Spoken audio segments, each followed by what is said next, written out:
साथियों, लंकापति रावण प्रकांड ज्ञानी थे, अपार शक्ति के धनी थे, लेकिन जटायु जी की मूल्य निष्ठा देखिए। वे महाबली रावण से भिड़ गए। उन्हें भी पता था कि वो रावण को परास्त नहीं कर पाएंगे, लेकिन फिर भी उन्होंने रावण को चुनौती दी। कर्तव्य की यही पराकाष्ठा समर्थ, सक्षम, भव्य, दिव्य भारत का आधार है। और यही तो है देव से देश और राम से राष्ट्र की चेतना का विस्तार। आइए हम संकल्प लें कि राष्ट्र निर्माण के लिए हम अपने जीवन का पल पल लगा देंगे। राम काज से राष्ट्र काज, समय का पल पल, शरीर का कण कण राम समर्पण को राष्ट्र समर्पण के ध्येय से जोड़ देंगे। मेरे देशवासियों, प्रभु श्री राम की हमारी पूजा विशेष होनी चाहिए। ये पूजा स्व से ऊपर उठ करके समष्टि के लिए होनी चाहिए। ये पूजा अहम से उठकर वयम के लिए होनी चाहिए। प्रभु को जो भोग चढ़ेगा वो विकसित भारत के लिए हमारे परिश्रम की पराकाष्ठा का प्रसाद भी होगा। हमें नित्य पराक्रम, पुरुषार्थ, समर्पण का प्रसाद प्रभु राम को चढ़ाना होगा। इनसे नित्य प्रभु राम की पूजा करनी होगी, तब हम भारत को वैभवशाली और विकसित बना पाएंगे। मेरे प्यारे देशवासियों, ये भारत के विकास का अमृत काल है। आज भारत युवा शक्ति की पूंजी से भरा हुआ है, ऊर्जा से भरा हुआ है। ऐसी सकारात्मक परिस्थितियां फिर न जाने कितने समय बाद बनेगी। हमें अब चूकना नहीं है, हमें अब बैठना नहीं है। मैं अपने देश के युवाओं से कहूंगा, आपके सामने हजारों वर्ष की परंपरा की प्रेरणा है। आप भारत की उस पीढ़ी का प्रतिनिधित्व करते हैं जो चांद पर तिरंगा लहरा रही है। वो 15 लाख किलोमीटर की यात्रा करके सूर्य के पास जाकर मिशन आदित्य को सफल बना रही है। जो आसमान में तेजस और सागर में विक्रांत का परचम लहरा रही है। अपनी विरासत पर गर्व करते हुए आपको भारत का नव प्रभात लिखना है। परंपरा की पवित्रता और आधुनिकता की अनंतता, दोनों ही पथ पर चलते हुए भारत समृद्धि के लक्ष्य तक पहुंचेगा। मेरे साथियों, आने वाला समय अब सफलता का है। आने वाला समय अब सिद्धि का है। ये भव्य राम मंदिर साक्षी बनेगा भारत के उत्कर्ष का, भारत के उदय का। ये भव्य राम मंदिर साक्षी बनेगा भव्य भारत के अभ्युदय का, विकसित भारत का। ये मंदिर सिखाता है कि अगर लक्ष्य सत्य प्रमाणित हो, अगर लक्ष्य सामूहिकता और संगठित शक्ति से जन्मा हो, तब उस लक्ष्य को प्राप्त करना असंभव नहीं है। ये भारत का समय है और भारत अब आगे बढ़ने वाला है। शताब्दियों की प्रतीक्षा के बाद हम यहां पहुंचे हैं। हम सब ने इस युग का, इस कालखंड का इंतजार किया है। अब हम रुकेंगे नहीं। हम विकास की ऊंचाई पर जाकर ही रहेंगे। इसी भाव के साथ रामलला के चरणों में प्रणाम करते हुए आप सभी को बहुत बहुत शुभकामनाएं। सभी संतों के चरणों में मेरे प्रणाम। सियावर रामचंद्र की, सियावर रामचंद्र की, सियावर रामचंद्र की।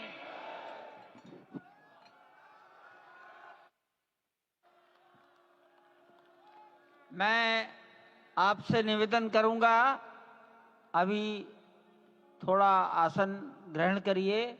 माननीय प्रधानमंत्री जी यहां से कुबेर टीला की ओर प्रस्थान करेंगे।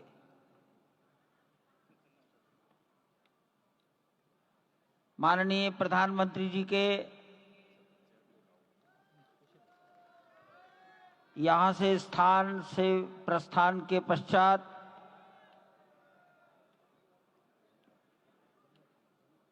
हमारे महंत नृत्य गोपाल दास जी के शिष्यगणों से निवेदन करूंगा, मंच पर आकर उनको नीचे की ओर ले जाए।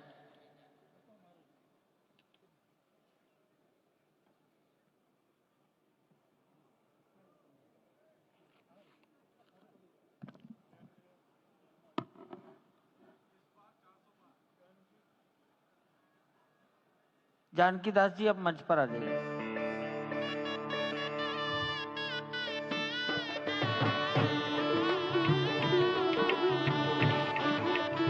माननीय मोहन राव जी, भैया जी कहीं मिलेंगे।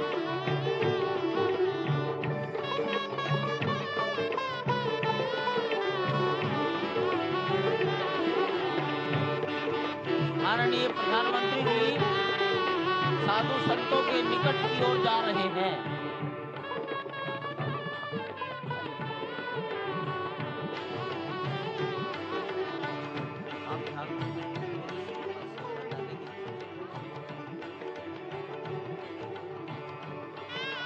माननीय प्रधानमंत्री जी बहुत निकट पहुंच गए हैं संत महापुरुषों के।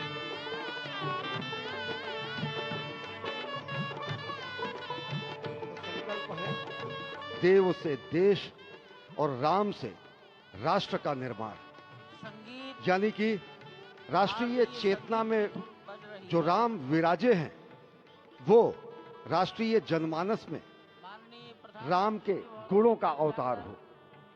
मानस में जो राम हैं उनके गुणों का भारत के जनमानस में अंगीकार हो।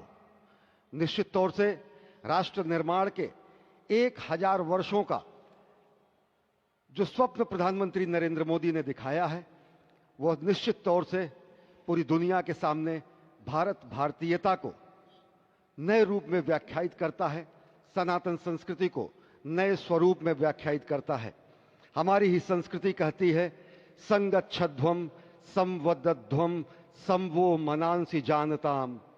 हमारी ही संस्कृति कहती है सहना भवतु सहनो भुनक्तु।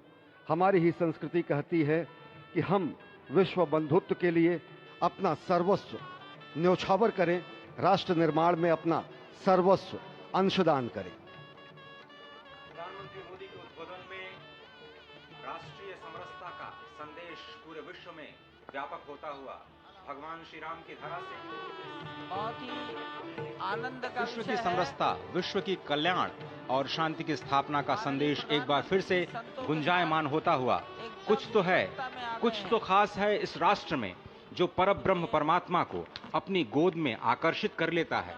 कुछ तो खास है इस अयोध्या धाम में जो निर्गुण निराकार परब्रह्म को सगुण साकार बना देता है। कुछ तो खास है इस राष्ट्र की धूल में, इस राष्ट्र के अन्न में जो मां कौशल्या के गर्भ में उस राम को उत्पन्न कर देता है पुत्र के रूप में, और उनकी गोद में पुत्र के रूप में परब्रह्म को खिलने पर विवश कर देता है।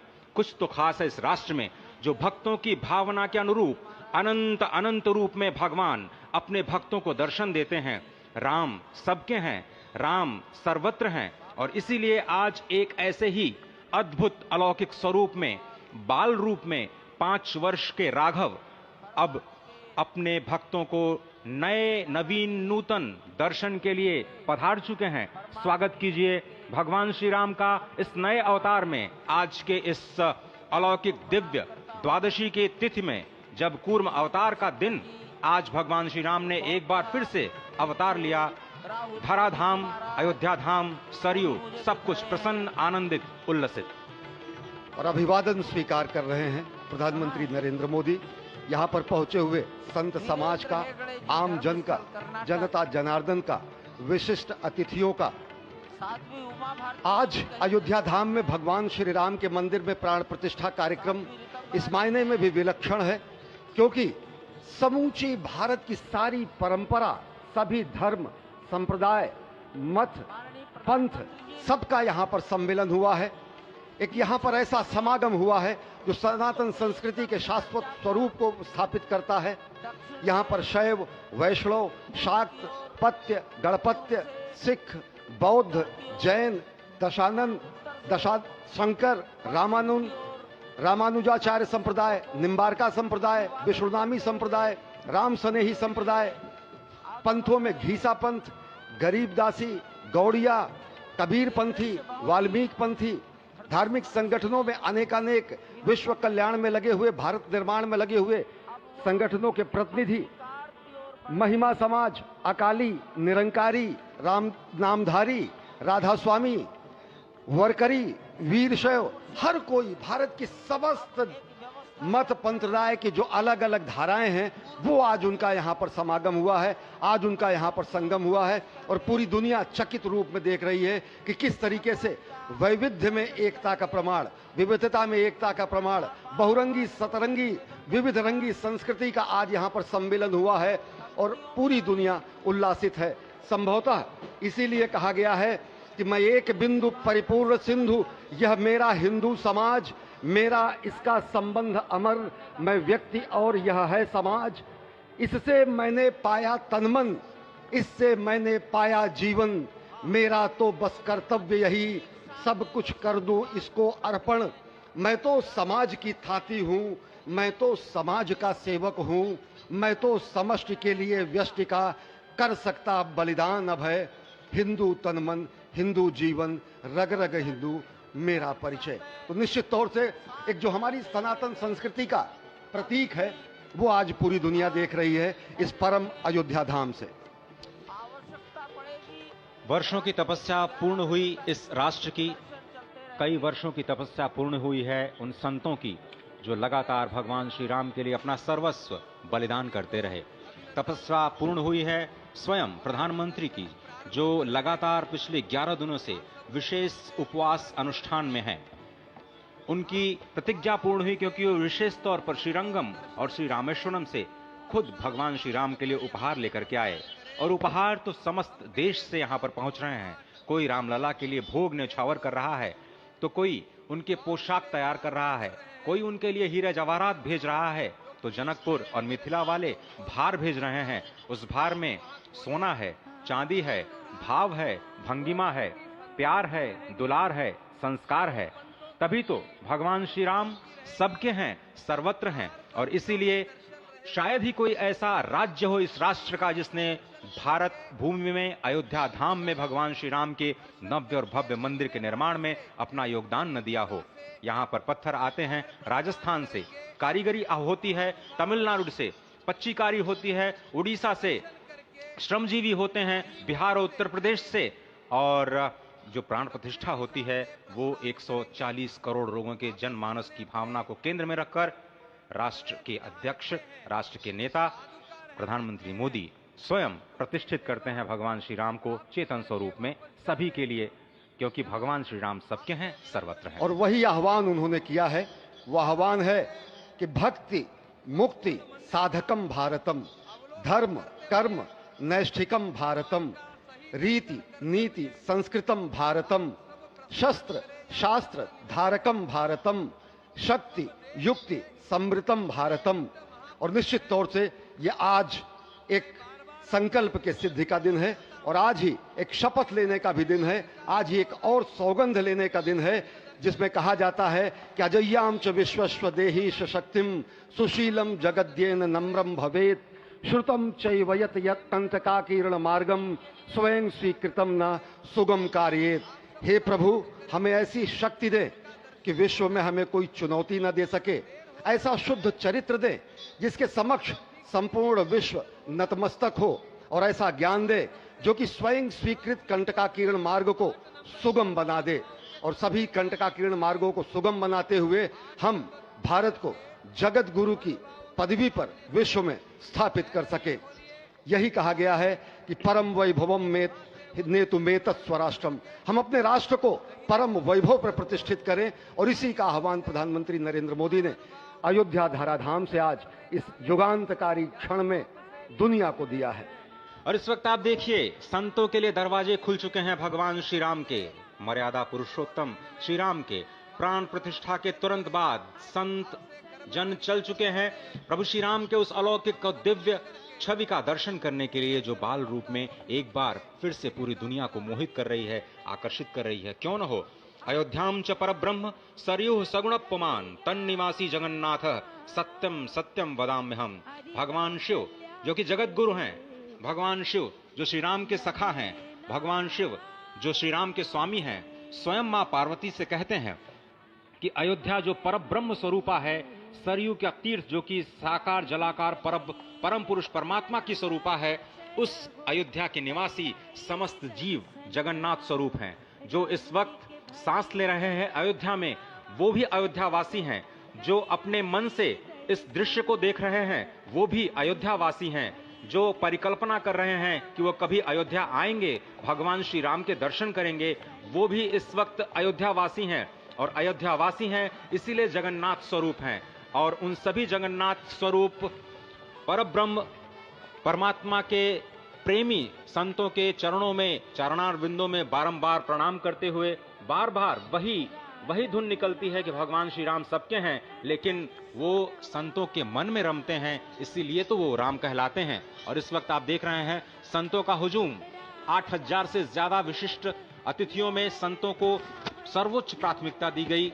और अनेकानेक बलिदानों के बाद जो आज प्राप्त हुआ है अयोध्या की धरा को, भारतवर्ष की धरा को, आज संत विह्वल होंगे, उनके नयन सजल होंगे भगवान श्री राम को अपने बीच पाकर, अपने बीच एक नव्य और भव्य रूप में पाकर, उस कृष्ण वर्ण की 5 वर्ष के बालक के रूप में राघव को पाकर, जो आज कलयुग में त्रेता युग से उतर करके आए हैं और सभी को दर्शन कर कृतार्थ दे रहे हैं। कितनी अलौकिक छवि, कितनी दिव्य छवि। आप भी अपने हृदय में उनको समा लेना चाहते होंगे, सजो लेना चाहते होंगे, और आप सभी का मन कर रहा होगा कि एक बार तो आए अयोध्या में और अयोध्यावासी बन जाए, स्वयं जगन्नाथ बन जाए।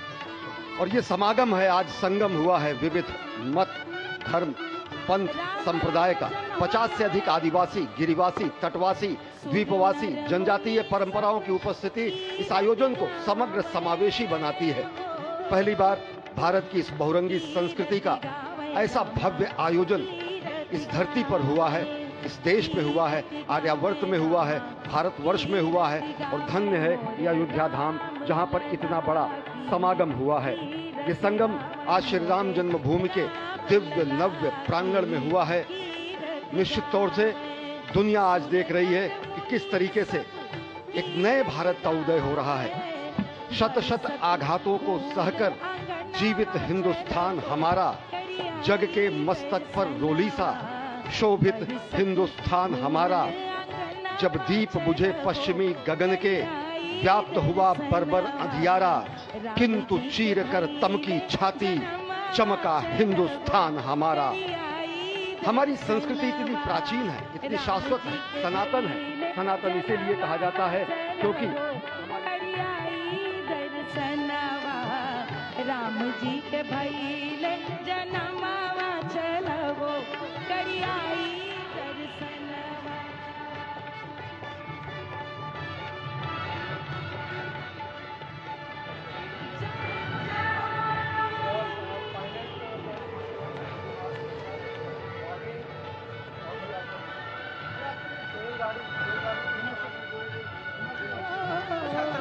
छल के सुख के छत्रपति सिंह दिलीप, छत्रपति और दिलीप दोनों मंच की ओर आ सकते हैं, आ जाओ। ठहर से चलिए।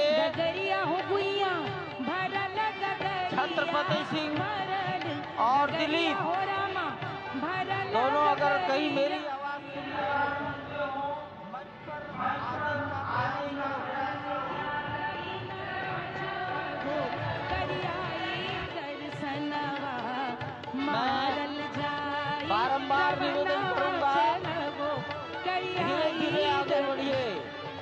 मोरे राम अवध घर आए।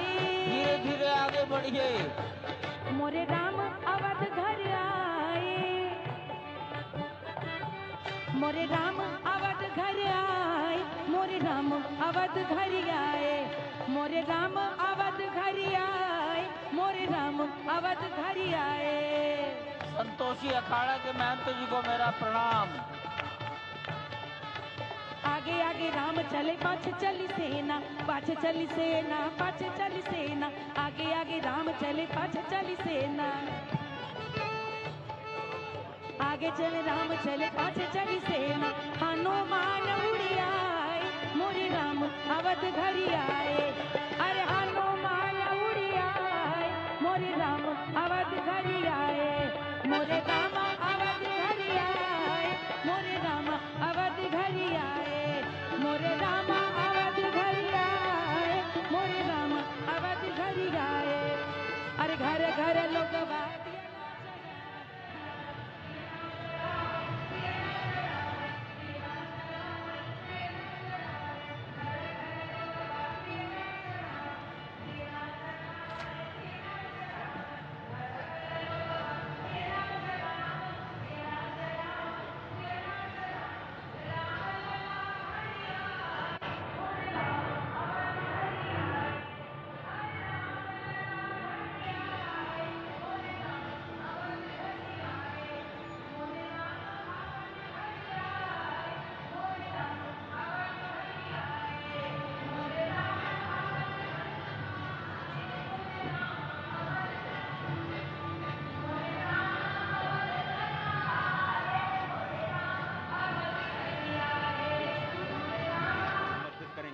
वही जटायु जो अत्याचार के खिलाफ, वही जटायु जो विषमता के खिलाफ अपने आप को उन्होंने झोंक दिया, अपनी आहुति दे दी। और आप समझिए कि जिस पक्षी को, जिस गिद्धराज को इस समाज में सबसे अधम माना जाता है क्योंकि वो मरे हुए पशुओं का मांस खा करके अपनी जीवन रक्षा करता है, उसी पक्षीराज को भगवान ने अपनी गोद में रख करके अंतिम विदाई दी। उन्हीं पक्षीराज को अपनी गोद में रख करके भगवान ने वो गति प्रदान की जो उन्होंने अपने पिता स्वयं श्री दशरथ जी को प्रदान नहीं की। वही दशरथ जी जो स्वयं भी मनु के अवतार कहे जाते हैं, वही दशरथ जी जिन्होंने 33,000 वर्षों तक नैमिषारण्य में तपस्या की, मां शत्रुपा के साथ और कौशल्या और दशरथ के रूप में अवतरित हुए भगवान श्री राम को कर्षित कर लिया उन्होंने, लेकिन भगवान श्री राम ने उन्हें वो गति प्रदान नहीं की। उन्हें वो गति प्रदान की जटायु को, उस जटायु को जो पक्षी होते हुए भी उस पक्षी की भी श्रेणी में सबसे निम्नतम श्रेणी में आता है, उसको भगवान श्री राम ने हरि का रूप प्रदान किया। और हरि का रूप जब प्रदान किया तो जटायु हरि रूप में होकर के भगवान श्री राम के